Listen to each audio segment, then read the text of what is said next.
My God, this camera quality, I don't know. It's very horrible. Anyway, um, good afternoon, YouTube.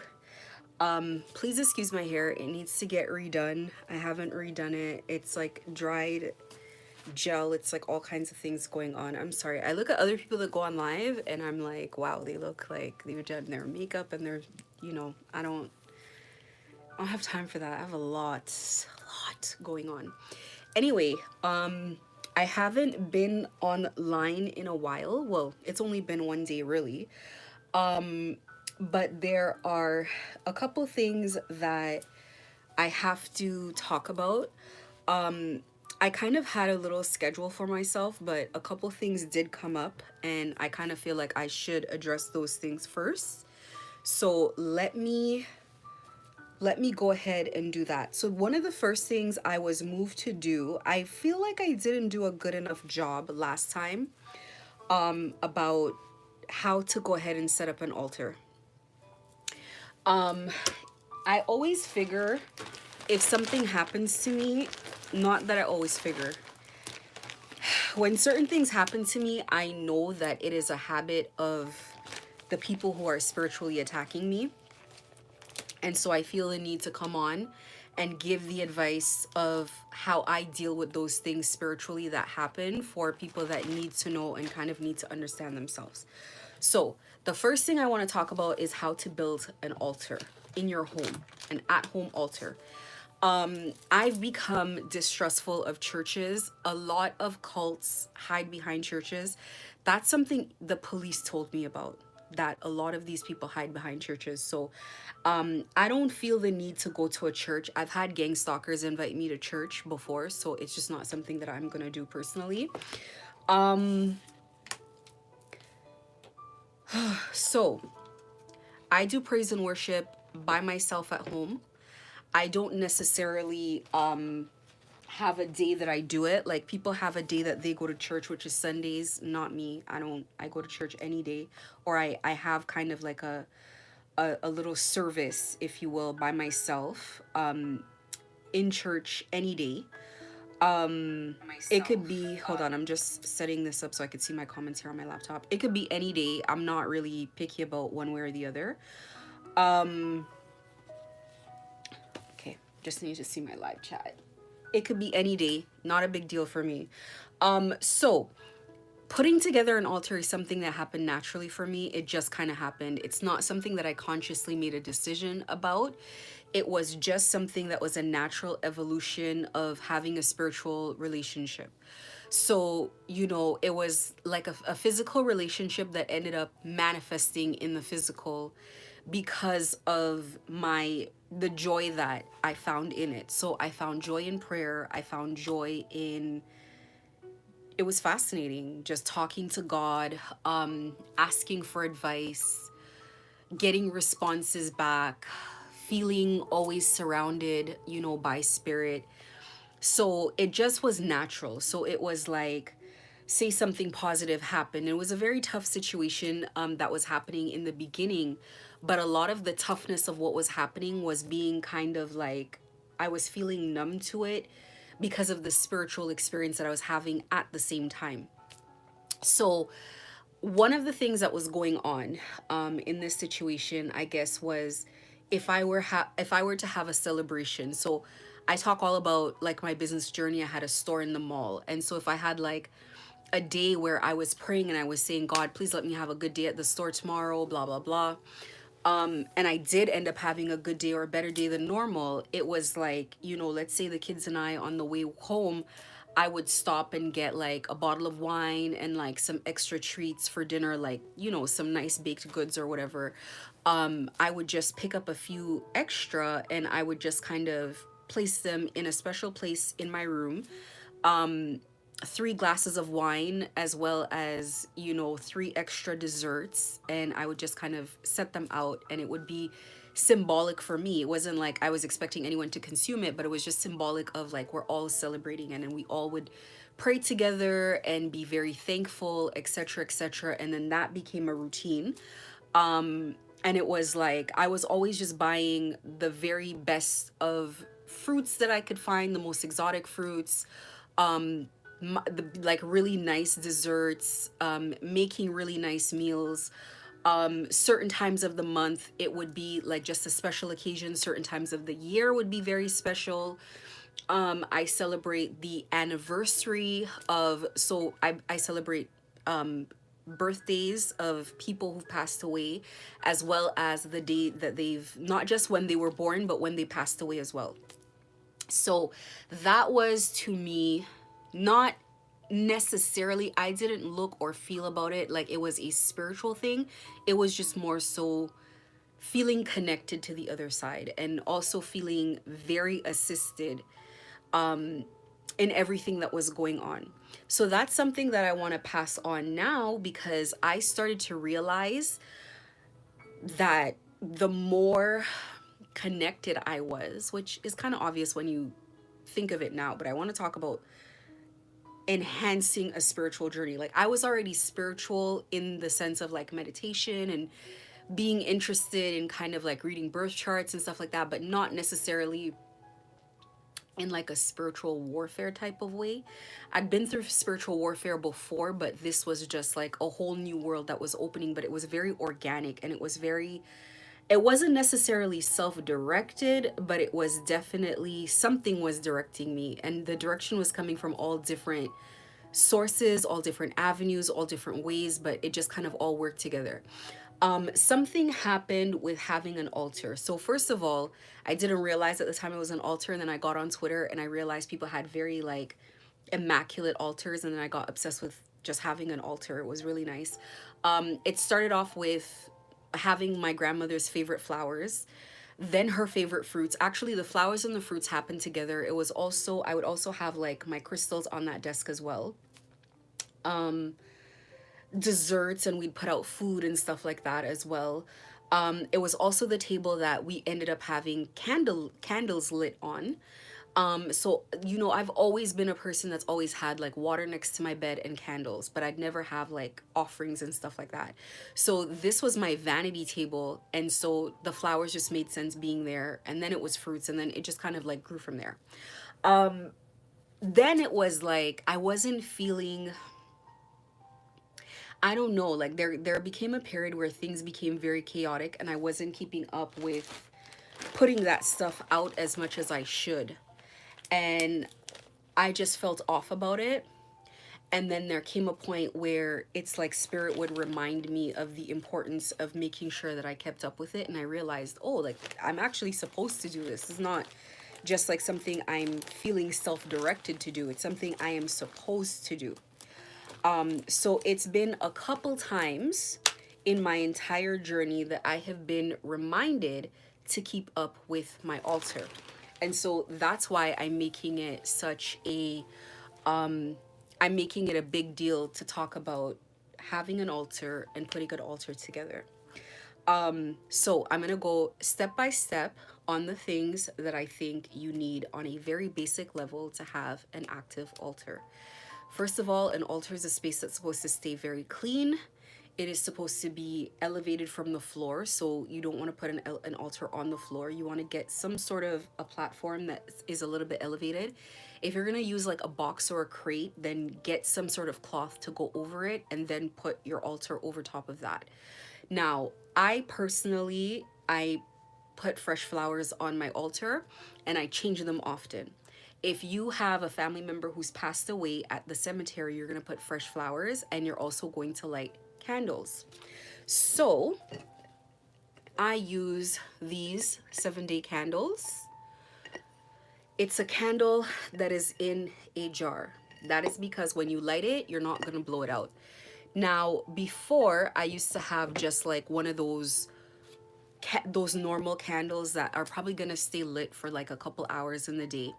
What happens is whatever intentions the candles have. So these are candles for purification. These are candles for healing. These are candles for warding off negativity and negative energy that's sent your way. If you only have 7 hours, it's only 7 hours of work. A 7-day candle is important. You are in a spiritual battle right now. You need more than one 7-day candle. The first 7 day candle is doing a lot of work, it's clearing out a lot. So you have your first 7 day candle lit, and you're praying and you have your intentions and you're activating your altar. So that's the first 7 day candle.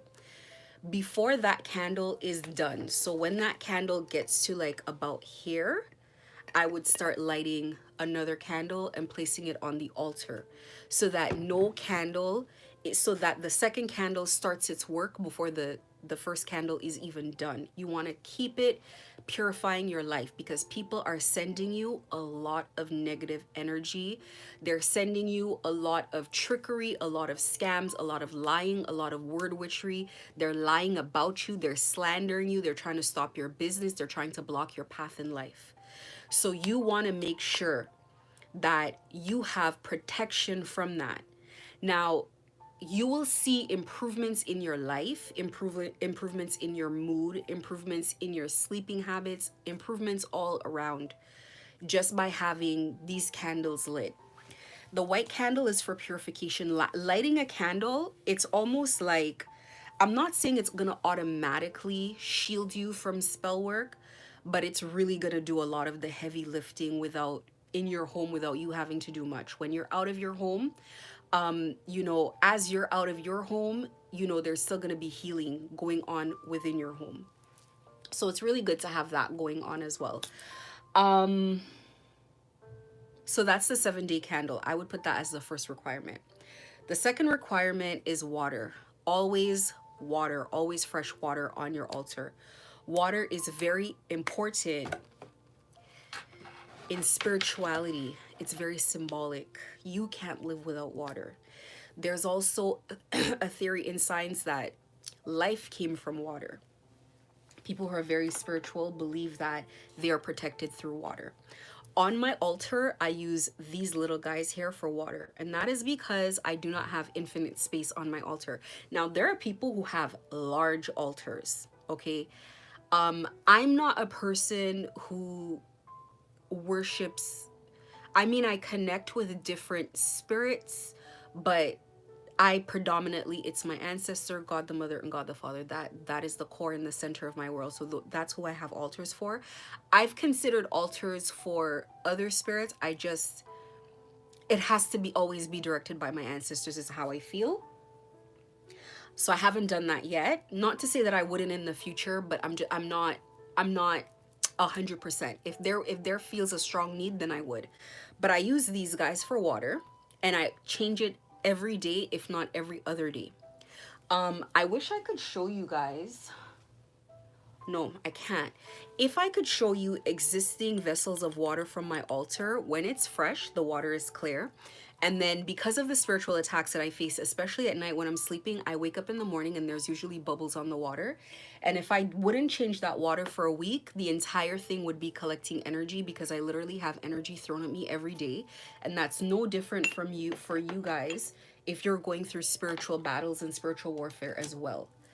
I use these smaller ones here for special drinks. So whatever, sometimes I do water plus a special drink depending on the occasion. So let's say it's Thanksgiving, let's say it's Christmas, let's say it's a birthday, let's say it's a special moon or an ascension event or something like that. Then I'll do something a little special. I do not, for my personal reasons, put anything stronger than wine or champagne or prosecco on my altar in addition to water. My ancestors do not drink. I'm discouraged from drinking. My grandmother never drank alcohol. She's a Christian woman. I can't really finish a beer if I tried. And I have tried. It just never happens. I'm not like a huge drinker, so I don't suggest putting hard alcohol on an altar. However, people do different things, and so everything is directed from you. If you feel like that's what your ancestors want, there are people who put cigarettes on their altar, who put cigarette smokes on their altar and let cigarettes get lit. That's not for me and how I do things. However, this is what I use. So I would use something like this, say for coffee in the morning or tea. I don't do processed things like hot chocolate. I try to do things that are organic as possible. My grandparents are old school people. They do not understand burgers and fries or sweets like this, packaged things. We don't do things like that. I'm discouraged from eating things like that myself. Everything is organic, made from scratch. I put fancy food on my altar because I eat food like that, but I try not to go too fancy because I try to put food that, you know, my ancestors, especially like grandparents, that they understand and they enjoy. I know right now, even just like, you know, my father wouldn't eat like Chinese food. He thinks it's gross. He wouldn't, he just like, these people believe in like hard food. They believe in food from the earth. They believe in health. They have those traditional values, so they don't do the, even fried food is like it's like something you do when you go to the beach. It's not considered like real food that you would eat all the time. So I strongly suggest, like, you know, ancestrally, like we don't put junk food on an altar. It's disrespectful, or it's considered something that's not going to be accepted. It's not really, it's not going to be consumed. It doesn't even expire. For fruits, so this is, so first of all, we have the candle, the lit candle that's gonna like 7 days. Water, something's extra and special in a different thing. Always water, and then something extra as well.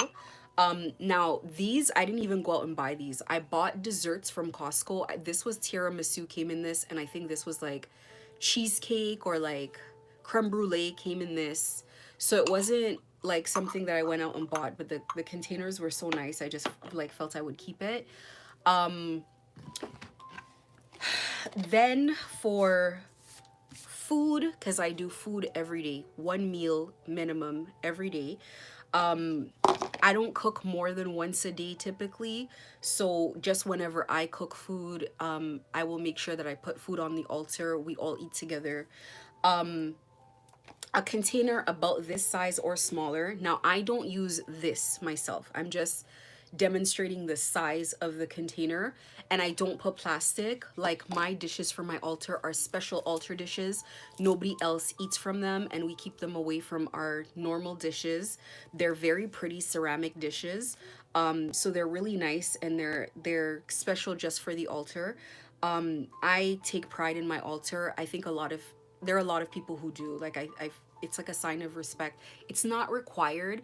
It's just whatever's from your heart. But I'm the type of person that whatever I do is very nice, even for myself. So my altar is gonna be no different.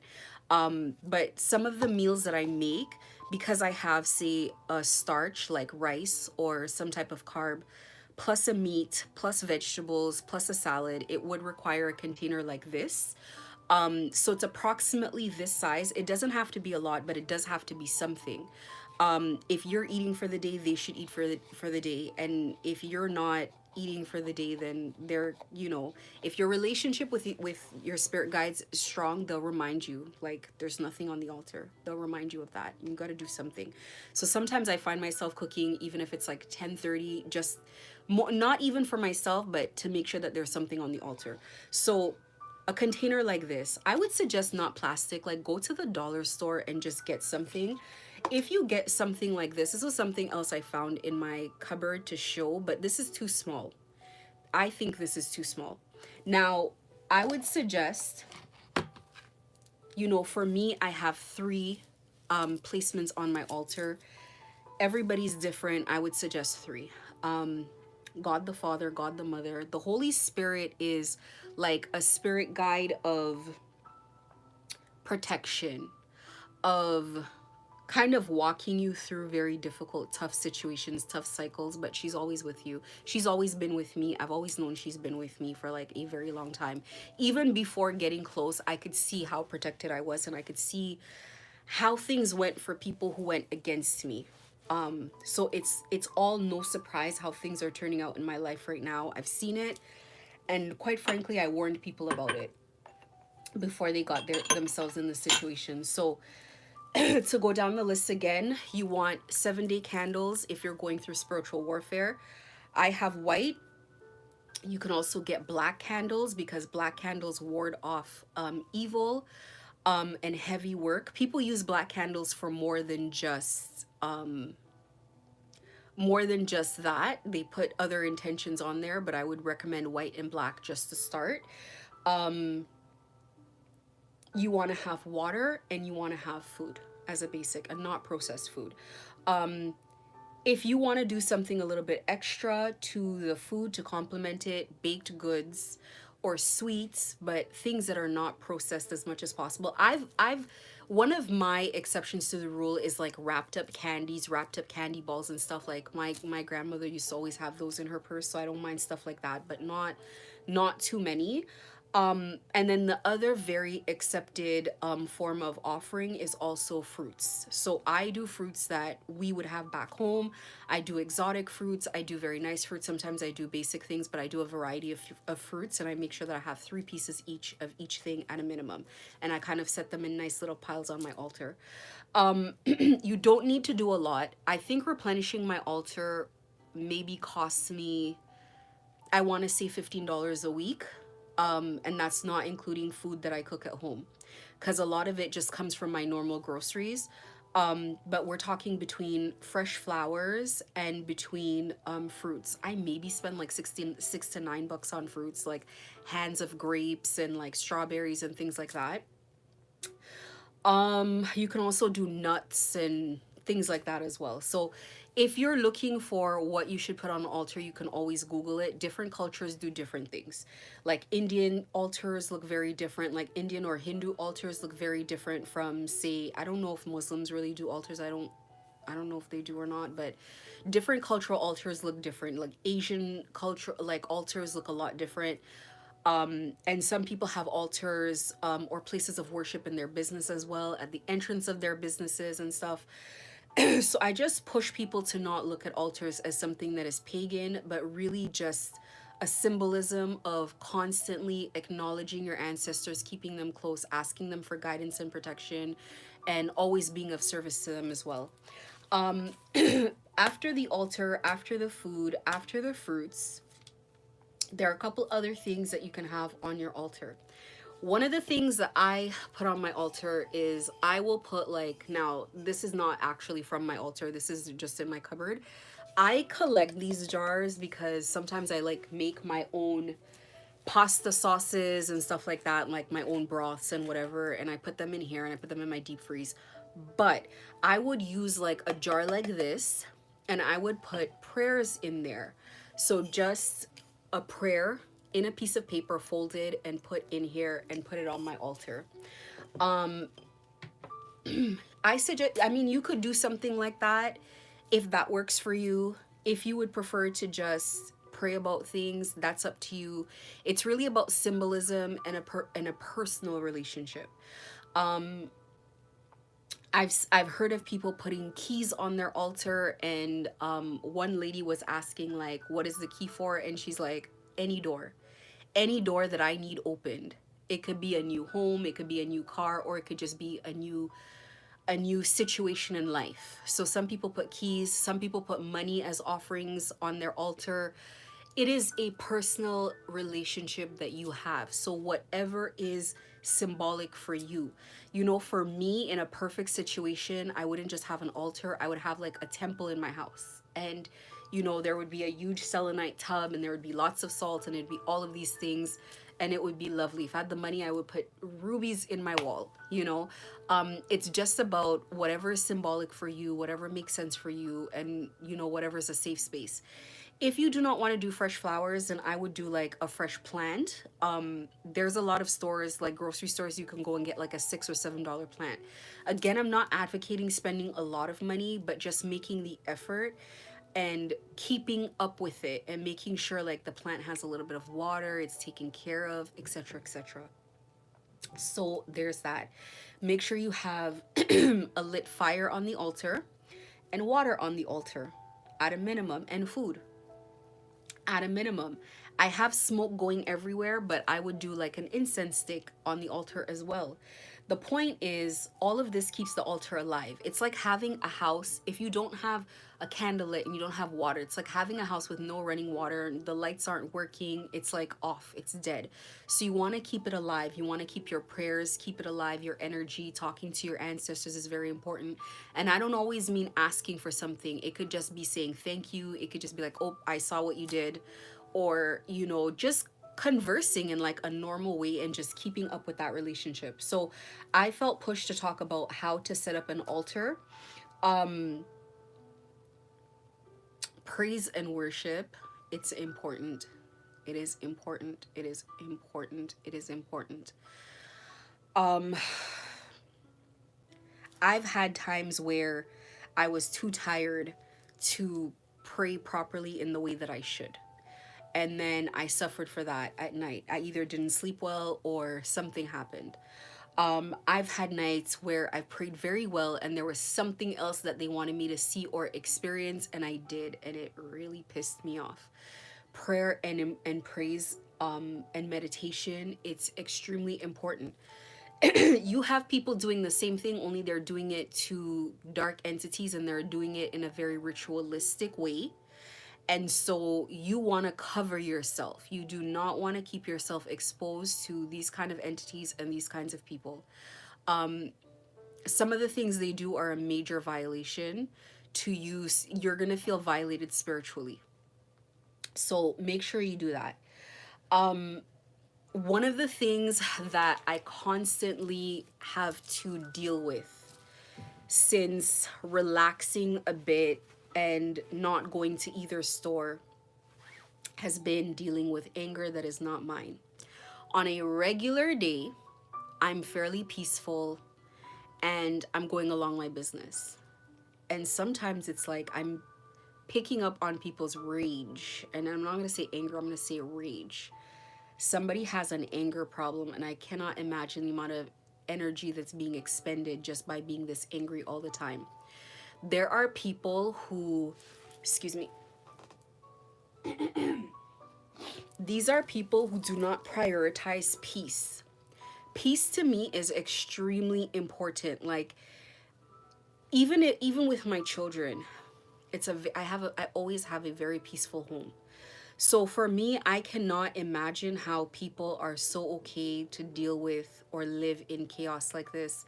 I can't imagine how people constantly deal with this amount of rage. It drains a lot of energy, and I know that these people know absolutely nothing about manifesting. They know nothing about creating.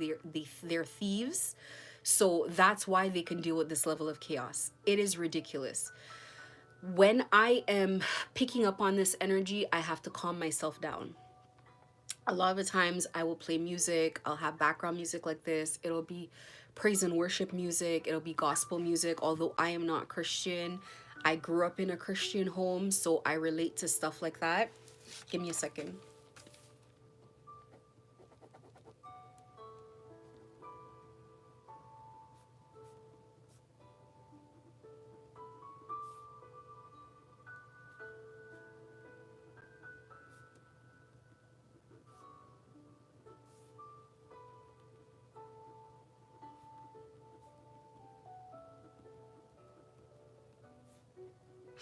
Give me a second.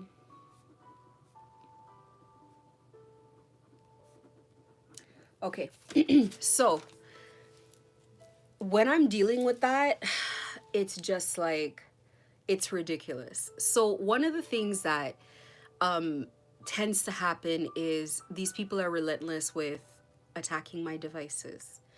And it's come to a point where it's almost like they won't listen. And I've been so patient with this situation, even though people think that I've been sending them baneful magic or whatever, and to which I do not care because I don't know these people.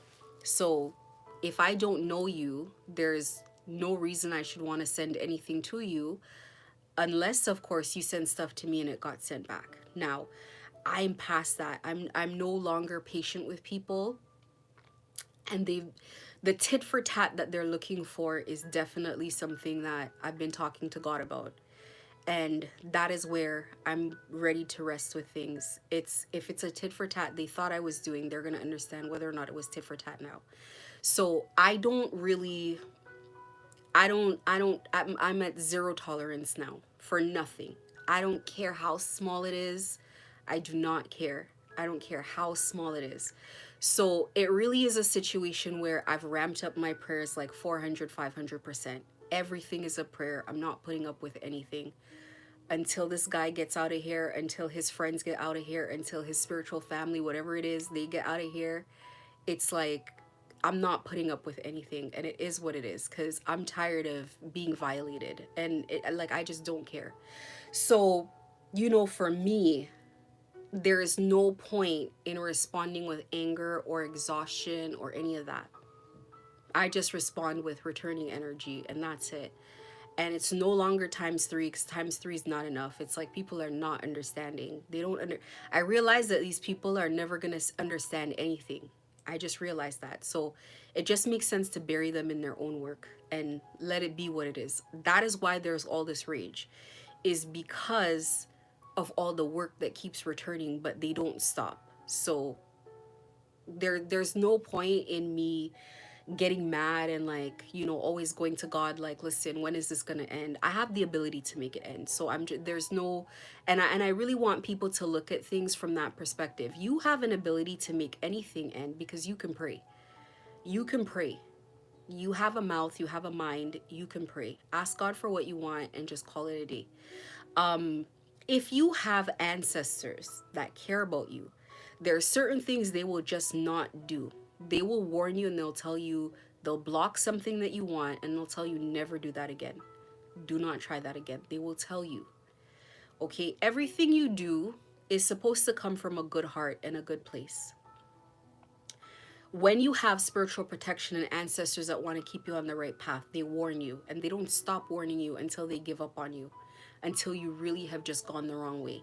The people in this situation have really gone the wrong way. That's why they have no protection. That's why there was no one stopping them from the things that they were doing. These are people that gang stalk children, and they gang stalk pregnant women so that the women lose the babies, just so that the guy who's in the cartel can continue doing work, can continue being a drug mule.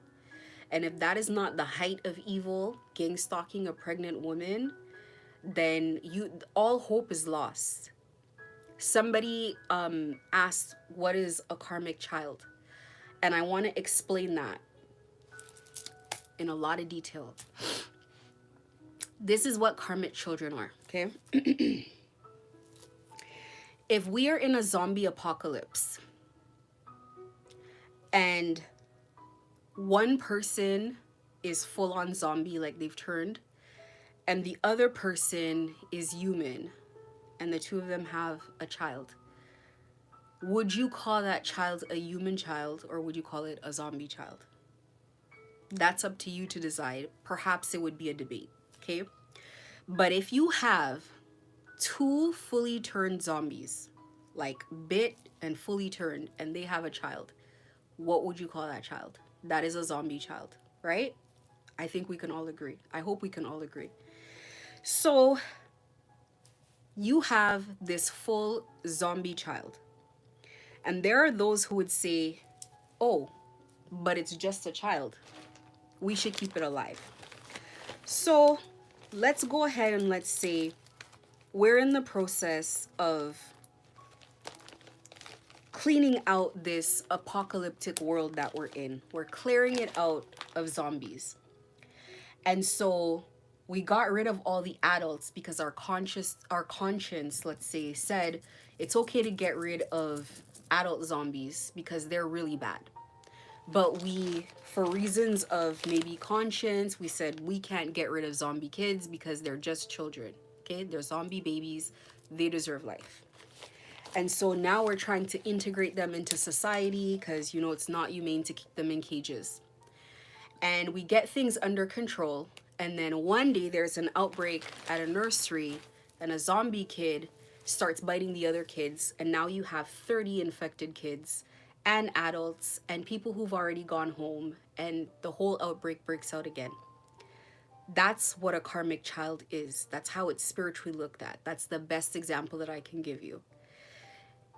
you essentially have a situation where children are born into parents that are training them to do things that are morally bankrupt. If the parent is hacking someone to put an end to the financial stability of an innocent person, what kind of messaging is that parent passing on to the child? Now, if we look at the parents of the adult hacker, if we look at the parents, those parents might not be gang stalkers at all. They didn't even train the hacker on how to be like that. They may not have been the best people, but they probably didn't train the hacker to be like that. The hacker just already had these bad seeds in him. Now, this hacker, if he wasn't even trained to be like that and he's like that, imagine when he's training a child to be like him or worse. The child is going to end up worse because this is all they know. They don't even have a part of them where they don't know it. Their father was like that. Their mother was like that. All the parents' friends were like that. This is a born karmic. Secondly, mind your business and let God do what God's doing. Because half the time, people that have opinions love to suffer. They're suffering at the hands of these people and want to be Jesus, Mary Magdalene, Mother Teresa. Focus on yourself. Whether you agree or don't agree is not concerning to the spirit world. God does not work the way that people want God to work. We are not dealing with, when God comes to save you from these people, God doesn't save you by getting on knees and praying and pleading and crying to these evil people who are destroying you from the inside out. God's using force to do that. You live by the sword, you die by the sword. This is just spiritual law. This is why Christians tend to have a hard time. They live in la la land. A lot of these religious beliefs are meant to subdue people and turn people into puppets so that evil people can continue to get away with everything, because they every time it's like, you should forgive. You should forgive so you don't go to hell. How do you know I don't go to hell often? You do know. How do you know I don't have ancestors in hell? What do you mean? Who's worried about that? Y'all not worried about that. The people casting black magic on you are trying to go to the depths of hell to summon things that are in the deepest part of hell and telling you that you should forgive them so that you don't go to hell. Stop. I already told people I'm not Christian. I'm not Christian. I'm not Christian. And although I like Christianity and I have no problem with it, just like I have no problem with the other religions, there is no forgiveness for gang stalkers. There's no forgiveness for gang stalkers whatsoever. This is their time. This is their time to suffer the same consequences that they've been very happy. Do you see how sexually aroused they get as you're suffering? Do you see them salivating? Do you see the saliva dripping, drooling down from their mouth as they watch you run around in fear? Do you see them getting turned on at the thought of you losing everything? Do you see the high fives and the celebrations and the cheers? Do you see the ego-driven threats? What are you talking about? When you ask God to save you from a situation, mind your business on how it gets done. You don't get to decide when it gets done, and you definitely do not get to decide how it gets done. You asked for something, and that's what's going to happen. And a lot of the times, God puts you in places strategically for things to get done, because the protection on you is very different from the protection on other people. Other people do not have the same protection. So when they go to certain places, they are not coming back out. But you can go to those places because you don't go alone. So you are guaranteed coming back out. You are strategically sent. The amount of times that something happens and it was directed by God in the beginning used to confuse me and now makes perfect sense, because I've seen those things, and then after it happens and I figure it out, I'm like, okay, I got to talk about this tomorrow because people are going through this. Now, it's one thing to tell somebody, well, listen, there's pieces of advice that I give people, and I cannot tell people why I'm giving you this advice. I cannot tell you why you put something, a red cloth on your altar. I can't tell you why. Nobody told me why. And there were some things that I asked why, and I don't think they knew why either. They just told me, like, you're asking too many questions. A lot of the answers were, you're asking a lot of too many questions. I've even asked for names of some of my ancestors, and I was told it doesn't really matter. Still don't know all their names. Doesn't matter. Okay? There's some things I don't know, but the things that I do know, I tell people why. And I tell people what has happened to me, and I tell people how I got over it. Now, if you're in a situation and you need that information and it works for you, great. If not, then I don't know what to say. I know there are a lot of people going through spiritual attacks right now. There's a lot of people going through karma right now. There's a lot of people going through a lot of things. Take what applies, use what works. It for sure will not work for everybody, but you try your best. You do what you can. I'm not here to be a part of everybody's situation. I have been, a lot of the times, I feel like even in this situation, it's like, I know for a fact that they've tried to get me in this situation multiple times before, and God kept pulling me out of the situation because it wasn't the right time. For sure, for sure. There are too many times where I saw myself being walked into the same direction and then strategically being pulled out, and the same disgruntled, angry reaction from different people in my life at different stages in my life. Even when it came down to all out shutting my business down. There was one time my store shut down, and I believe it was like 2 years before I got another new location, where it just shut down from where it went when it originally opened. And I was approached by these people from the very beginning. So, I think that things happen the way that they're supposed to happen. There's a lot of, in my city particularly, there are a lot of rumors online about like what I worship and all that. That's nobody's business. I don't care. It's nobody's business. I don't care. If people are believe that, I'm a demon worshiper, and it's their right to believe so, but if they do, then stay away from me. It's not safe. It's not safe to mess with demon worshippers, right? If I did black magic on someone and their whole life is falling apart, don't gang stalk me, because their life is it's easy, right? It's easy math. It works out for them, it works out for me. If you're not in my line of fire, then there is no problem. That's how I see it. I don't think I should go into long explanations.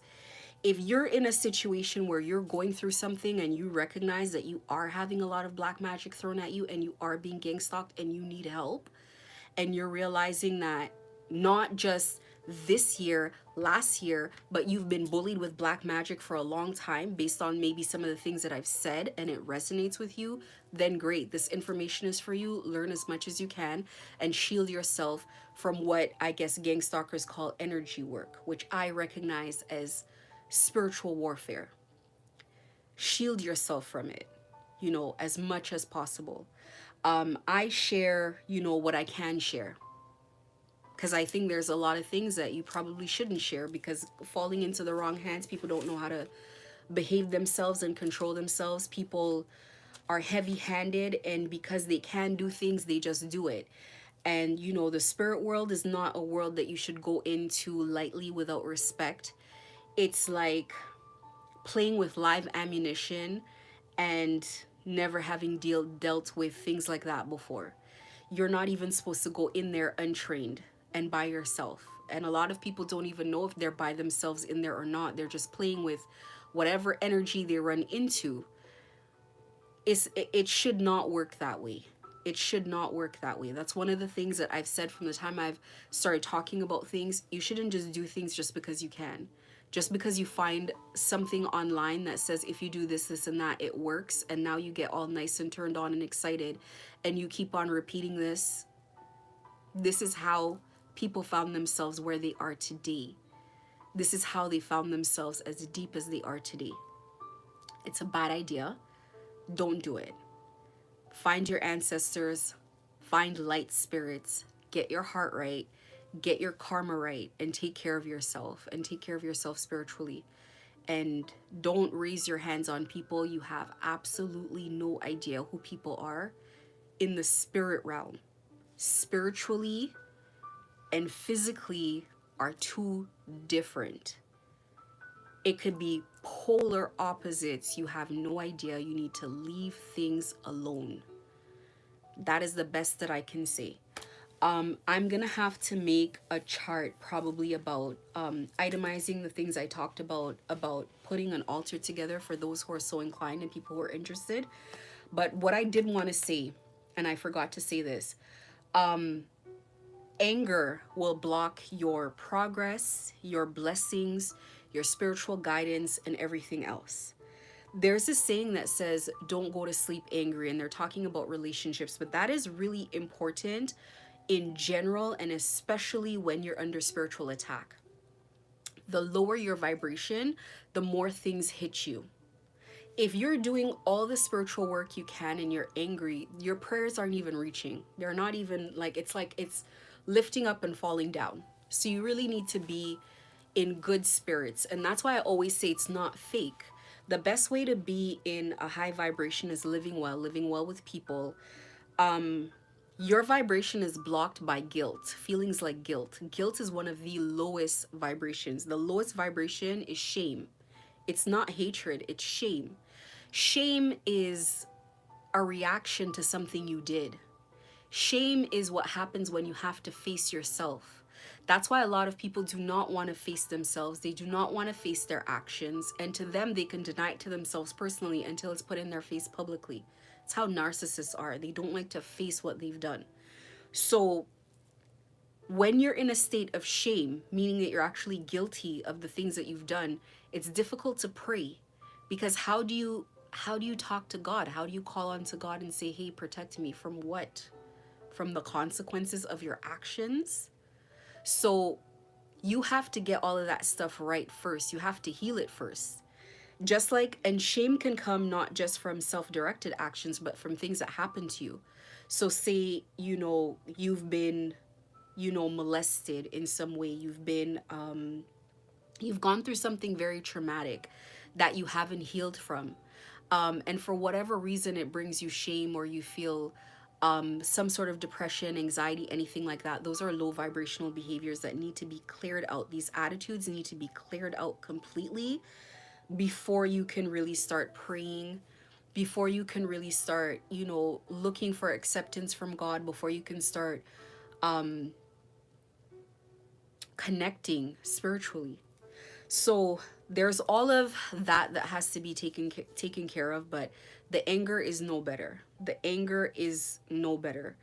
Having anger once in a while, it's completely human and it's natural and it's unavoidable. But staying in a state of anger is not gonna help you. It's not gonna help you. So if you are thinking about the things that you're going through and it's really bothering you, you have to find a way to transmute the anger, especially if you're in a state of trying to take care of yourself, trying to get back on your feet emotionally, etc. Like, you got to deal with the anger. Anger is something I experience often, as would anybody else. I think it's morbid, the things that these people have done. It's crazy. And some of the things that anger me weren't even things that happened to me. I know for a fact that they gang stalked a woman while pregnant. I know who she is. I have her name. Um, it's craziness, the things that they've done. That's not even touching the surface with the things that they've done. It's nuts. And these are people everywhere that you look in the eye, that work in different places that you think are normal. And I find it crazy. I talk to God all the time and I wonder, and I'm just like, how is this allowed to exist? But I, you know, and I understand, I'm not going to go into it on this live, but I understand what is going on. It's just every once in a while it's beyond. It's crazy. um I wanted to leave this, what am I, 50 minutes? I wanted to leave this live with 3 crystals that are going to help with spiritual attacks. And I'm going to list them on the I'm going to list them on whatever chart I make. Lapis lazuli, fluorite, and quartz. Oddly enough, I took these off the night that I got spiritually attacked. And the bald-headed lesbian who did it, she's gonna know. She's gonna know. She's gonna find out. It is that of everything they've done is the biggest violation. I take it very seriously, and I've prayed about it for 2 nights in a row. For 2 days in a row, I've prayed about it.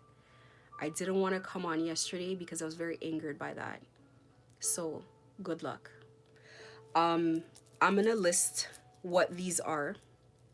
And it's odd because I took these off and I don't know why I took them off. I took them off the night before and I went to sleep and they got through. So, obviously, it's something that somebody here is getting spiritually attacked at night, and God doesn't enjoy that you're being attacked in this way. And this is why I'm gonna put pictures of them up as well. You need to get these immediately. Whoever sees this and feels like they need it, you need to put these crystals on and leave them on and clean them often. If you're gonna clean them, you clean them in the day and you make sure you sleep with them. These kind of attacks that they put on people, and I've said it before, they do this kind of magic on people and it's meant to infect your brain. If you're very close to God and you're really walking in the purpose that you're supposed to and you're doing what you're supposed to, it's not that it's going to change you, but it's going to definitely bother you. If you do not have a close relationship with your spirit guides, your higher self, you know, the spirit realm, and you don't have help there, it's going to confuse you. It's going to feel like it's self-directed, and it's not self-directed at all. These are attacks on you, on your psyche. These things are not real. These things are not real. These are people putting these attacks on you. So these kind of things will put you in a state of shame. Do not question yourself as if this is self-directed. This is not like, listen, there's all kinds of things that these people have tried, and they've probably tried. I couldn't even tell you if they've tried worse on me just because of them feeling like they know who I am spiritually or what. But I don't know what happened since a certain day. Boy, I'm in my prayer closet night and day. Night and day. Every minute on the minute, every hour on the hour. Every time somebody touches my computer, my phone in a way that they shouldn't. Every time somebody sends energy at me.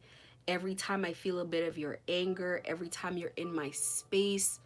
Any little touch is a problem. Because now I'm out of the patience and I want it done. I need it done. I've had a lot of patience with the situation. Everybody has to face the John Ferrer treatment now. It's not just his world. Everybody must enjoy his treatment. I warned you people that this man is cursed, and the next day there was a store full of people helping him. The next day. It doesn't matter who heard and who didn't hear. It doesn't matter to me at all. I gave you guys the zombie analogy with the children. Let God do with the prayers what God is going to do with the prayers. I'm tired of you people. I want you out of my life by any means necessary. By any means necessary. I know a lot of you guys are watching, And this is not a warning. This is not a nothing. This is a status report. I'm sick of it. I'm done with it. If it didn't work before and I was minding my business, now I'm up in your business. I'm in your business. I want to know who you are. I want to know what you're about. I want to know what you fear, what you have to lose. Clearly, nothing is getting through. Whatever deals you made, deal with that on your own. That's nothing to do with me. Forget about me and leave me alone. Now, I'm going to go to the other side and let the people know about the kind of things that people do and the kind of things that they're involved in. Not that they don't know, because it had to take a group to gang stalk these pregnant people, right? It had to take a group to do it. So you knew that you were following around a woman who was pregnant. And that's the thing. They're trying to keep me from a man, and they gang stalk this man's pregnant ex to the point that this lady had to like leave the country and go try to clean herself. That's how badly they've been trying to beat people off. They don't care who you are. When they're ready to keep these drug mules in line, doesn't matter who you are. They gang stalk heavily pregnant women. Toronto, God is here. Not Jesus. Not the one that dies on the cross. The other one. Anyway, that's it for today. I'm gonna put a chart up with this live with requirements for the altar, and definitely for crystals you want to have on you during attacks. Have the day you deserve.